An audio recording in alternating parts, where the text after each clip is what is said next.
As the 2023 general elections draw nearer by the day, the need to change Nigeria's electoral process has been re-echoed. These and others were the submissions of stakeholders at the 27th Pre Ramadan-Lecture organized by the University of Lagos Muslim Alumni in Lagos, Southwest Nigeria. News Central's Omolola Ololade was there. And so he will never be a governor unless you want him, and you can't want him unless you change. Few days before Ramadan, and as part of its corporate social responsibilities, university administrators, academia, Muslim faithful, among other stakeholders, gathered for the 27th Pre-Ramadan lecture of the Muslim alumni of one of the foremost Nigerian universities, the University of Lagos. Held at the university's main auditorium and filled to the brim, the next general election in Nigeria became the focal point as discussants seek the urgent need to improve, if not totally change, the leadership recruitment process that produces the country's leaders.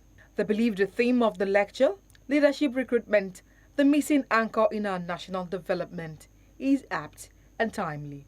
Leadership must be addressed as a challenge, but in addressing it, we must take a system approach, look at the input, look at the processing, and not just the output. Stakeholders at the event not only supported the submission, but provided practical ways to change the narrative. Well, I talked about the Constitution and the qualification for,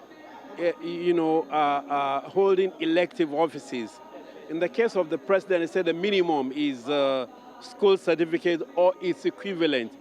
Who could even be forced a school leaving certificate. This is not enough, it's not sufficient. So we have to change why do we participate in politics, both from the politicians that contest in elections and the voters that vote in the elections. If we're all doing all this for the money, then we don't get good leadership. And then the delegates, we have to elect those that have the competencies, the academic competencies, the character competencies, and people who have financial independence. Similarly, the role of the Independent National Electoral Commission in changing the leadership recruitment process cannot be undermined, as it plays a key role in the electoral process that largely determines the electorate mandate. The new Electoral Act consists of many provisions which will enable INEC to substantially improve on the integrity of our elections.